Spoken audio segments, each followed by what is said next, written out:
चलिए जानते हैं देश और दुनिया के सिलेक्टेड काम की और महत्वपूर्ण 50 बड़ी खबरों को सिर्फ 10 मिनट में। पर अभी तक आपने इस वीडियो को लाइक नहीं किया है तो लाइक कर दीजिए।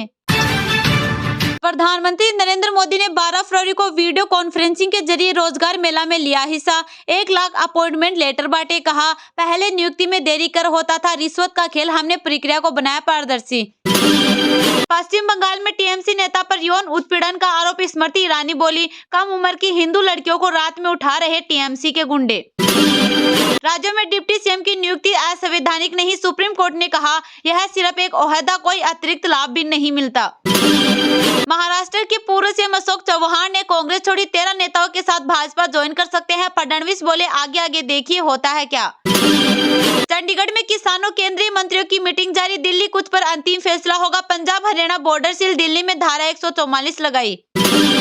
बिहार विधानसभा में फ्लोर टेस्ट में पास हुए सीएम नीतीश कुमार। पक्ष में पड़े 129 वोट, विपक्ष का वॉकआउट। सत्ता पक्ष की मांग पर वोटिंग। नंद किशोर यादव होंगे नए स्पीकर। मनीष सिसोदिया को 3 दिन की जमानत मिली। भतीजी की शादी में लखनऊ जाएंगे। फरवरी 2023 से जेल में है पूर्व डिप्टी सीएम।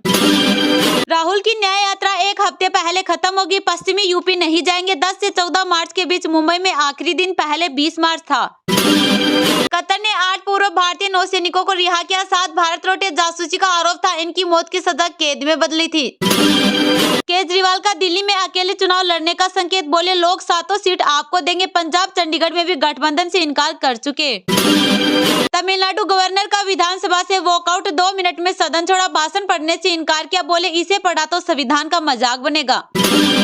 किसानों विरोध के चलते दिल्ली और झज्जर में लगी धारा 144। ट्रैक्टर ट्रॉली के प्रवेश पर लगा बैन। किसान संगठनों के विरोध मार्च से पहले राजधानी के बॉर्डर पर बैरिकेडिंग। पूरी दिल्ली में धारा 144 लागू। हेमंत सोरेन की याचिका पर अब 27 फरवरी को सुनवाई। हाईकोर्ट ने ईडी को एक बार में बात रखने को कहा। 3 दिन बढ़ी रिमांड की अवधि।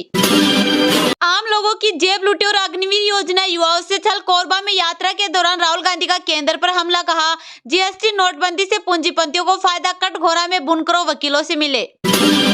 गृह मंत्री ने किया 1500 करोड़ के विकास कार्यों का उद्घाटन। अहमदाबाद में कहा, 5 साल तो विपक्षी पार्टी की सरकार के गड्ढे भरने में ही निकल गए। प्रियंका गांधी रायबरेली से लड़ सकती है लोकसभा चुनाव। सोनिया को राज्यसभा भेजे जाने की चर्चा। कांग्रेस अध्यक्ष के घर चल रही बैठक। डीजीसीए ने सुरक्षा उपायों की समीक्षा के साथ व्यापक प्रशिक्षण सुनिश्चित करने का दिया निर्देश। खेला करने गए और हो गया खेला। 24 साल पुरानी घटना को नीतीश बीजेपी ने दोहराने नहीं दिया। लालू तेजस्वी को इस तरह से रोका। पहले मुजफ्फरनगर में दंगे होते थे, अब कोई कर सकता है। सीएम योगी बोले, नौकरी के नाम पर जमकर ठगा गया। ग्राम परिक्रमा यात्रा का शुभारंभ किया। श्रीलंका और मॉरिशस में यूपीआई लॉन्च। भारतीय टूरिस्ट यहां कर सकेंगे यूपीआई पेमेंट। 2 फरवरी को फ्रांस में सर्विस शुरू हुई थी।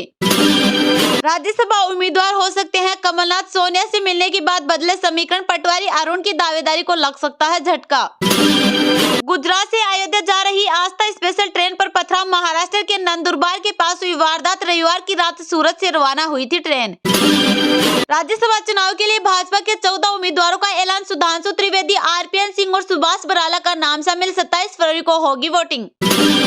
तेजस्वी आवास में रात 1 बजे घुसी पुलिस। समर्थकों ने नारेबाजी की। फ्लोर टेस्ट से पहले विजय चौधरी के घर मीटिंग। 4 विधायक नहीं पहुंचे।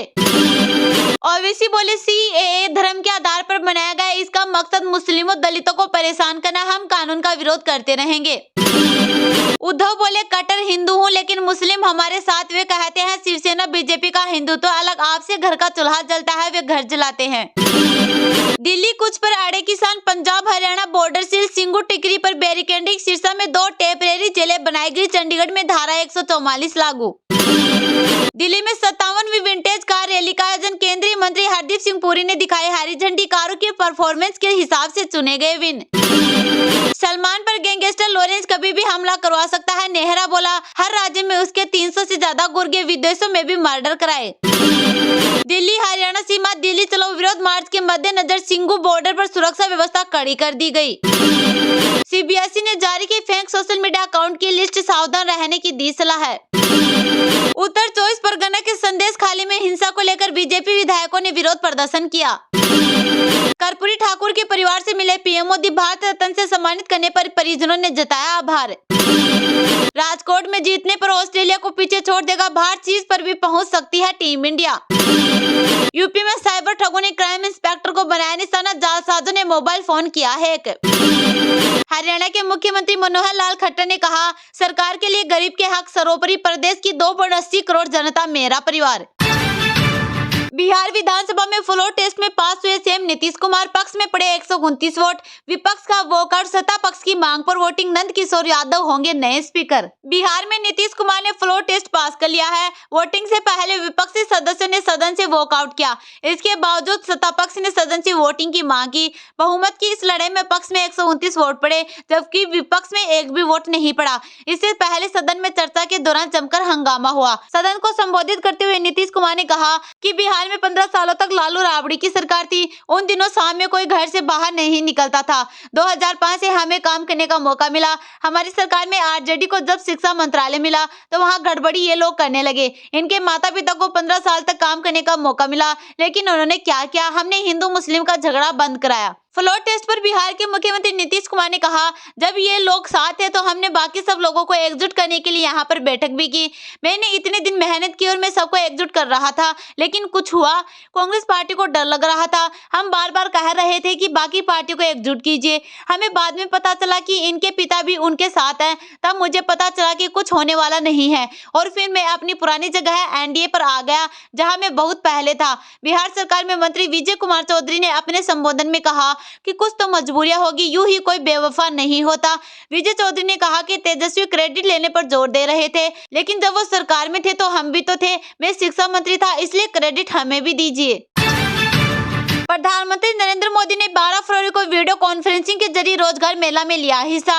1 लाख अपॉइंटमेंट लेटर बांटे। कहा, पहले नियुक्ति में देरी कर होता था रिश्वत का खेल, हमने प्रक्रिया को बनाया पारदर्शी। प्रधानमंत्री नरेंद्र मोदी ने सोमवार 12 फरवरी को वीडियो कॉन्फ्रेंसिंग के जरिए रोजगार मेला में हिस्सा लिया। उन्होंने इस कार्यक्रम में 1 लाख युवाओं को अपॉइंटमेंट लेटर यानी सरकारी नौकरी के लिए नियुक्ति पत्र बांटे। साथ ही पीएम मोदी ने नई दिल्ली में एकीकृत परिसर कर्मयोगी भवन के पहले चरण की आधारशिला रखी। यह परिसर मिशन कर्मयोगी के विभिन्न स्तंभों के बीच सहयोग और तालमेल को बढ़ावा देगा। पीएम मोदी ने रोजगार मेला के अपने संबोधन में कहा कि युवाओं को भारत सरकार में नौकरी देने का अधिकार लगातार तेज गति से चल रहा है। पहले की सरकारों में नौकरी के लिए विज्ञापन जारी होने से लेकर नियुक्ति पत्र देने तक बहुत लंबा समय लग जाता था। उन्होंने कहा कि इस तरीके का फायदा उठाकर उस दौरान रिश्वत का खेल भी जमकर होता था। हमने भारत सरकार में भर्ती की प्रक्रिया को अब पूरी तरह पारदर्शी बना दिया है। प्रधानमंत्री नरेंद्र मोदी ने बताया कि किस तरह सरकार एक तय समय पर भर्ती पूरा करने पर काम कर रही है। उन्होंने कहा कि हमारी सरकार का बहुत जोर है कि भर्ती प्रक्रिया एक तय समय के भीतर पूरी कर ली जाए। इससे हर युवा को अपनी योग्यता साबित करने का समान अवसर मिलने लगा है। उन्होंने कहा कि आज हर युवा के मन में विश्वास है कि वो कड़ी मेहनत और अपनी प्रतिभा के दम पर अपनी जगह बना सकता है। 2014 के बाद से ही हमारा प्रयास रहा है कि नौजवानों को भारत सरकार के साथ जोड़कर उन्हें राष्ट्र निर्माण का सहभागी बनाए। आम लोगों की जेब लूटी और अग्निवीर योजना युवाओं से छल। कोरबा में यात्रा के दौरान राहुल गांधी का केंद्र पर हमला। कहा, जीएसटी नोटबंदी से पूंजीपतियों को फायदा, कटघोरा में बुनकरों वकीलों से मिले। कांग्रेस नेता राहुल गांधी ने केंद्र सरकार पर निशाना साधते हुए दावा किया कि देश में लोगों को रोजगार नहीं मिल रहा है और ये वे महंगाई की मांग झेल रहे हैं। दरअसल अपनी भारत जोड़ो न्याय यात्रा के दौरान छत्तीसगढ़ के कोरबा शहर के सीतामंडी इलाके में एक सभा को संबोधित करते हुए गांधी ने लोगों से जागने को कहा। साथ ही उन्होंने दावा किया कि उनकी जेबें लूटी जा रही है और उन्हें गुमराह किया जा रहा है। कांग्रेस सांसद ने जाति जनगणना की अपनी पार्टी की मांग दोहराई और कहा कि यह लोगों के समर्थन से किया जाएगा। राहुल गांधी ने कहा, पिछड़े वर्ग, दलित और आदिवासी देश की आबादी का 74% हिस्सा है, लेकिन इन समुदायों का एक भी व्यक्ति भारत की शीर्ष 200 कंपनियों का मालिक या प्रबंधन में नहीं है। उन्होंने भाजपा सरकार पर निशाना साधते हुए कहा, भाजपा इसे हिंदू राष्ट्र कहती है, लेकिन देश की 74% आबादी और आम गरीबों को कुछ नहीं मिल रहा है।